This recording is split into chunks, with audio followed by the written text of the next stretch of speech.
নমস্কার বন্ধুরা, 21/4/2025 সোমবার কলকাতা ফটাফটের যে টিপসটা দিয়েছিলাম সেখানে বন্ধুরা দেখুন ফার্স্ট বাজিতে কিন্তু গেমটা পাস হয়নি, সেকেন্ড বাজিতে 5 পাস হয়ে গেছে। আর একটা বা দুটো গেম পাস হয়ে গেলে কিন্তু বাজি টু বাজি গেম খেলা স্টপ করে দেবেন, তাতে আপনাদের যথেষ্ট প্রফিট থাকবে। আর বন্ধুরা যারা রোলিং গেম প্লে করেছিলেন দেখুন এই যে রোলিংটা ফার্স্ট বাজিতে কিন্তু 9 পাস হয়ে গেছে, একটা রোলিং কমপ্লিট আর একটা দুটো আর একটা তিনটে, এই তিনটে রোলিং আছে, কন্টিনিউ করে যান, আশা করি পাস হয়ে যাবে।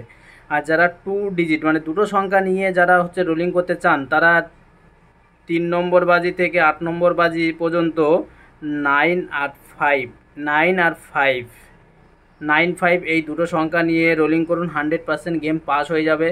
সেটা হচ্ছে গিয়ে 5 টাকা বা 10 টাকা থেকে রোলিং শুরু করুন, 100% গেম পাস হয়ে যাবে। যারা লাকি নাম্বার একটা সংখ্যা নিয়ে রোলিং করতে চান অল্প অল্প করে প্লে করুন, 100% গেম পাস হয়ে যাবে। কিছু কমন প্রার্থী আছে সেগুলো এখনও পাস হয়নি, সেটাও পাস হয়ে যাবে। দুটো সিপিও আছে, দেখে নেবেন। তো বন্ধুরা ভালো থাকবেন, সুস্থ থাকবেন, ভালোভাবে গেম প্লে করবেন। আর যারা এখনও পর্যন্ত চ্যানেলটিকে সাবস্ক্রাইব করেননি অবশ্যই চ্যানেলটিকে সাবস্ক্রাইব করবেন।